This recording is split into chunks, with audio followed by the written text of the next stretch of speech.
Hey guys, so today we're talking about American identity and the era of good feelings and what's going on at this time and kind of how we're developing even more of our sense of self of who we are as a nation and as a people. So the era of good feelings, on this slide I'm going to talk about why it is the era of good feelings. The next slide I'm going to talk about like why it's not so much the era of good feelings, what doesn't really contribute to that. So we're going to see the death of the Federalist Party, not the literal death of the Federalist Party, but the fact that the Federalist Party was opposed to the War of 1812, and it's super awkward when we win the War of 1812, and they're like, well, guess we can't be us anymore, and so they just kind of disappear. And so we have one political party, or Democratic Republicans, who are dominating at this point in history. The national mood of the United States from 1815 to 1825 is just like positive and good and like uplifted. Like we just won against Great Britain again. We're like America, 110%, just feeling great about ourselves. President James Monroe is going to serve for 2 terms. And that's going to be a big piece because when a president serves for 2 terms, that usually indicates that they were well liked, that they were favored, and that's why they brought him back a second time. Oh, that heart's not in the right place. We are going to be paying less attention to European political and military affairs because Napoleon Bonaparte, my second historical heartthrob, is going to be just stomping all over Europe. And so every single European country doesn't care what we're doing at this point. They're not trying to steal our citizens anymore. They're trying to get in our business because they're too busy fighting each other, and so we can do whatever we want without worrying about them. Really into isolationism at this point in history. We're going to be into isolationism for a long time, but this is really dominating the national thought, which is going to be allowing us to just kind of focus on ourselves. Nationalism, that whole idea of kind of national pride and patriotism of, you know, that piece of like, hey, yay, America, woohoo. And then we have a temporary lull in personal and political leadership clashes while new issues are emerging. So pretty much like there's this weird in-between period where nothing monumental is happening and we haven't like, you know, strangled each other yet, but like new issues are coming to the table that will make us want to strangle each other politically. So that leads us to the era of good feelings, like question mark. So I talk about the serious issues coming to the table. These are the serious issues that are going to start rising up during the era of good feelings that are going to just stir that pot of emotions where people are going to start feeling not so good and are really going to come to just clashes and fighting all about this stuff. First one, the Second Bank of the United States. So the First National Bank shot down, dead, bye, forever. And then we're going to have the Second National Bank proposed. People who are in support of this are going to be wanting to have that nationalized, federally controlled currency and monetary system and economy. And people who are opposed to this are going to feel like that's too much federal control, it's not in the Constitution, all that kind of stuff. And so people are feeling all kinds of ways about this, kind of the power of the federal government, where it lies. The Tariff of 1816. I know, you're like, tariffs, how can people get so salty about that? Well, they can. So tariffs are the tax on imported goods, and when you tariff something, that is going to be showing who you're supporting. If you're tariffing goods, generally that means you're not supporting your farmers and people who are trying to ship products out. But if you're tariffing goods, that also means then you are supporting your businesses here in the United States that are trying to sell to people in the United States. And so there's questions of who you're supporting and who needs the support and that kind of stuff. Internal improvements. Railroads are starting to get built. Canals, steamboats are being used.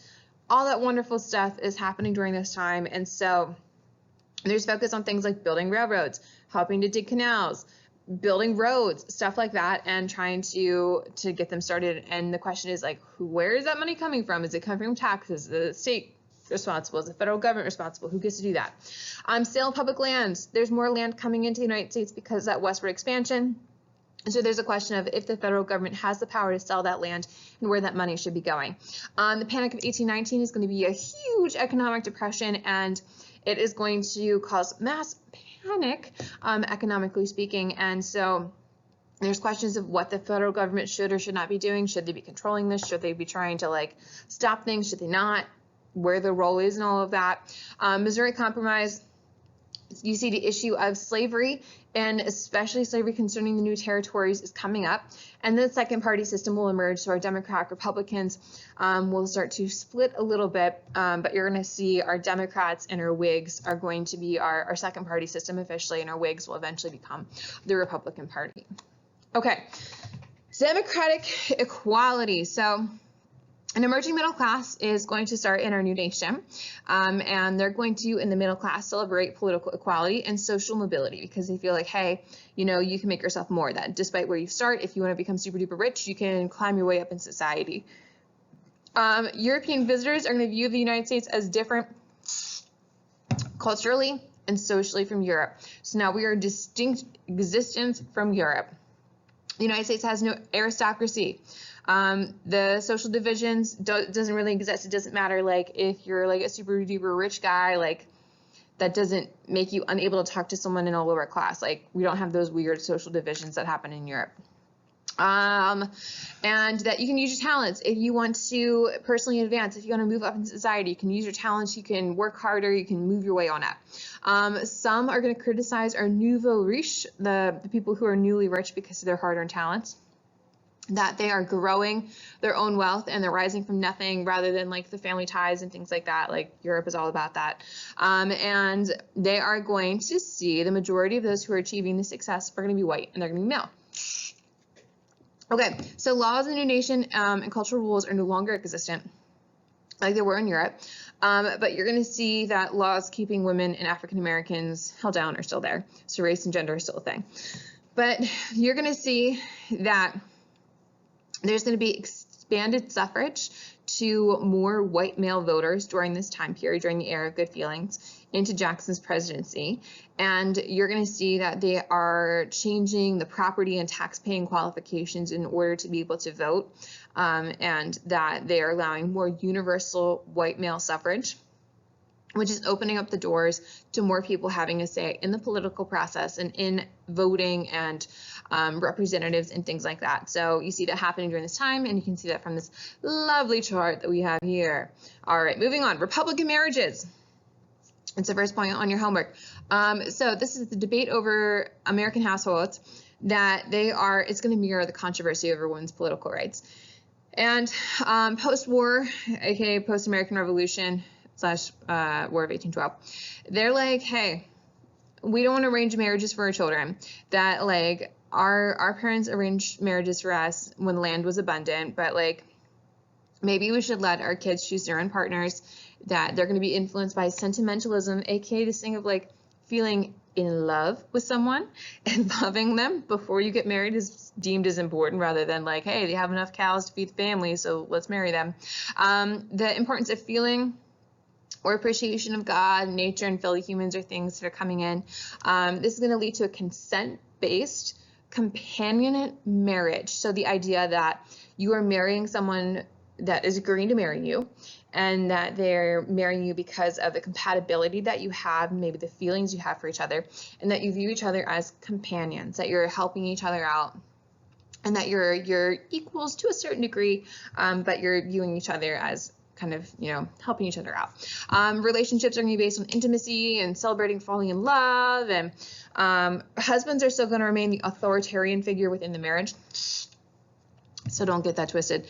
But after 1800, you're going to see that divorce papers, for the first time, are going to start citing emotional turmoil in marriages when people file for divorce. So since you're getting married on the basis of love, and emotions are involved, and you can start to, like, have emotional turmoil of falling out of love with someone, or, you know, when they're not nice or things like that. You're going to see the grounds for divorce are varied for men, but for women, generally, it was really hard for a lady to get a divorce, and that was nearly impossible. Okay, Republican motherhood. So, people are getting married later. When I say married later, I mean, like, they're getting married at, like, 20 instead of, like, 16.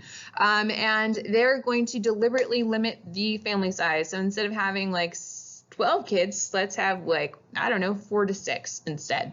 And they're going to have this idea that they are going to have women having greater responsibility for the family welfare, that they are Republican mothers, that they are going to be charged with educating the children, teaching them to read and write, and know all those wonderful school subjects, and also trying to prepare their sons and to become virtuous Republican citizens. The idea that you then are going to go vote one day. So I need to teach you how to be a good person and a good citizen who has the power of voting and is able to use it responsibly and can contribute to the system. All right, our two models of parenting. Okay, so we're going to have these two sides of parenting here and here. So that this kind of old idea that too much respect and too much freedom is going to kind of cause kids to lash out, that they need strict rules and harsher discipline and things like that, the authoritarian parenting style. This is going to come from the Great Awakening, and they talk about the full of stains and potential sin, that kids are full of stains and potential sin, that the parents there to stop it, to curb it, and to kind of get them back in line. And then we have our ideas from the Enlightenment, the idea that trying to encourage children to kind of go their own way and explore the world around them, to question things and like think about the world around them and to expand their knowledge and charter their course, and so potentially you end up with kids throwing soccer balls around the house, but regardless, they're both ways of trying to raise that baby hippo to become a big baby hippo. Okay, so debates over education. So post-revolution, there is an emphasis on public schooling because they want people to know how to read. I think that's important. And so we have primary schooling, definitely secondary, meaning middle/high school-ish, is like kind of important, and then potentially college training.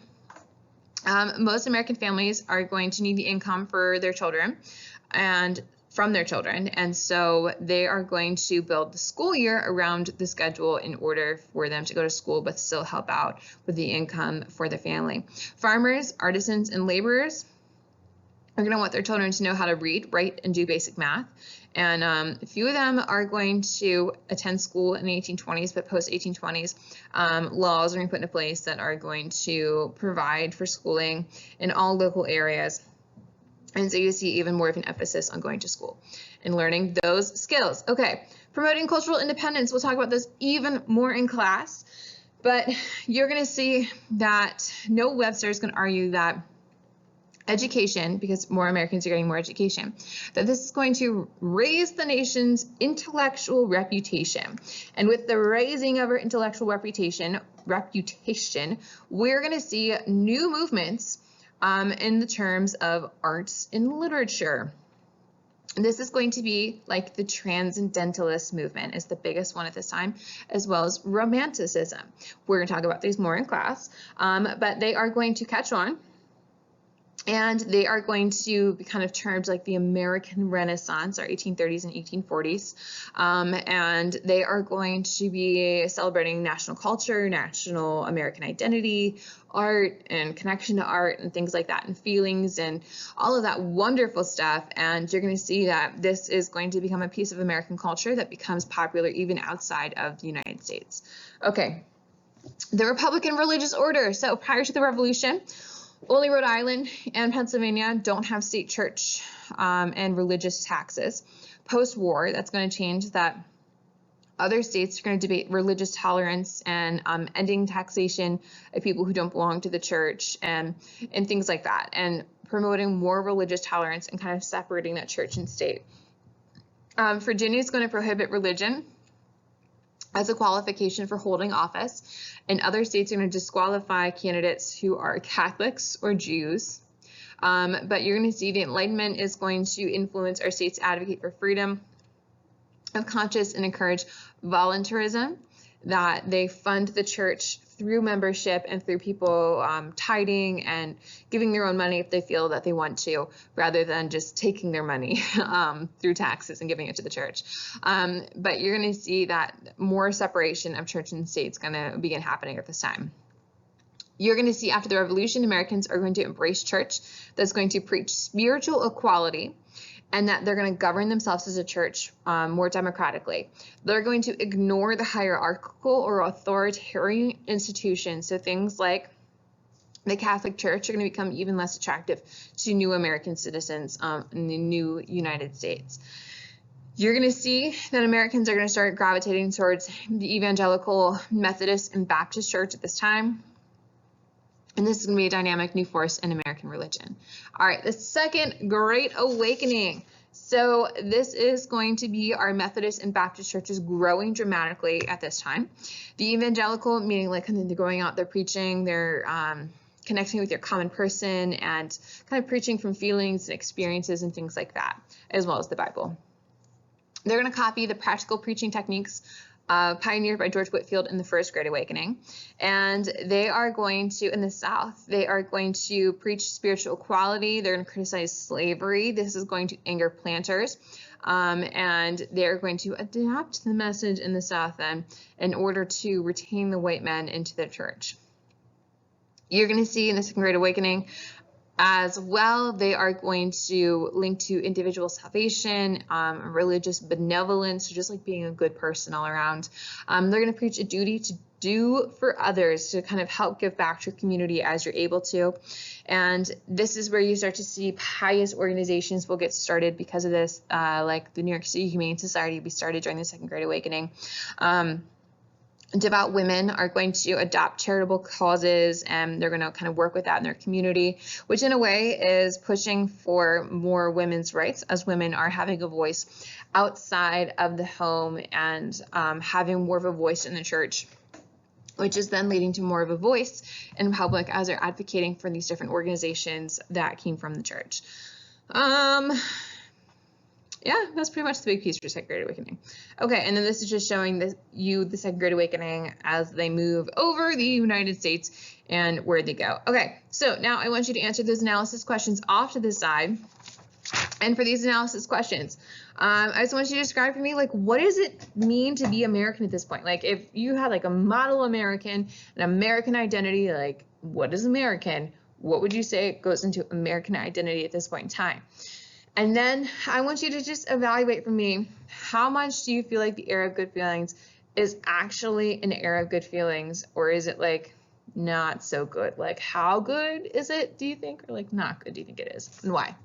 If you have questions, please do not hesitate to sign up for Key Time, to come in before or after school, to send me your question via email or Edmodo, or to ask it in class or in your homework, because someone else might have the same exact question as you. I hope you enjoyed this beautiful lecture.